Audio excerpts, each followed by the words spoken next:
topic I'm going to share with you today is severely impacting the lives of many people and is becoming more commonplace in society. It will seem to be unfortunate, completely sickening, and it will more likely hit home to the larger part of you. I'm going to persuade you on why limiting the supply of Narcan will benefit everyone in the long run. Here's a shocking fact from WCPO.com.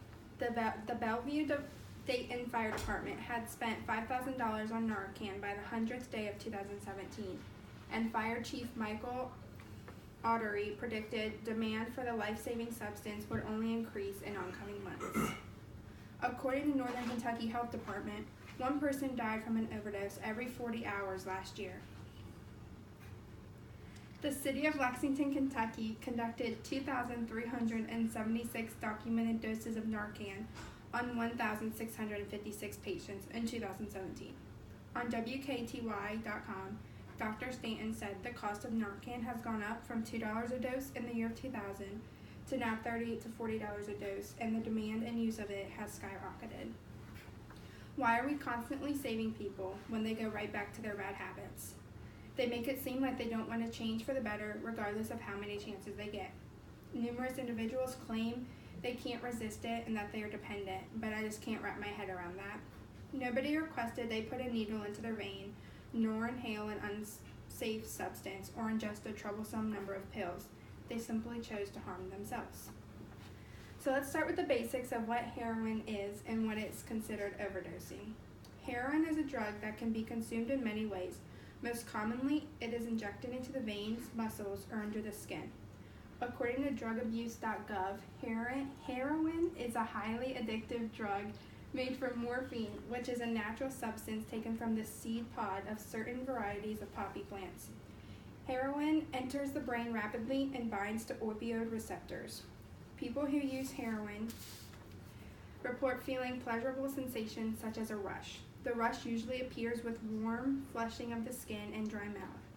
Nausea, vomiting, and extreme itching may also occur. Overdosing is a very dangerous and deadly outcome of heroin use. A substantial amount of heroin can depress the heart rate and breathing to such an extent that the user cannot survive without the medical help of naloxone, also known as Narcan. Now that we have a little background about the drug and what the effects are, let's move on.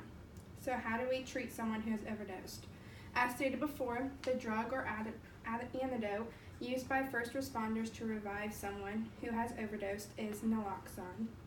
According to drugabuse.gov, Narcan is an opioid receptor antagonist medication that can eliminate all signs of opioid intoxication to reverse an opioid overdose.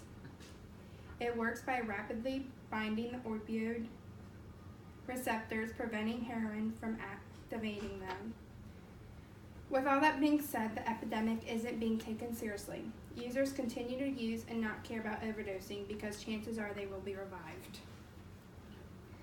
The same question remains, why are we saving people who are trying to kill themselves even after being saved? According to WashingtonPost.com, even if saved, an opioid user often is back on drugs within days, if not hours, officials say in Ohio. First responders say it's not uncommon for overdose victims to have previously been revived with Narcan at least a half dozen times.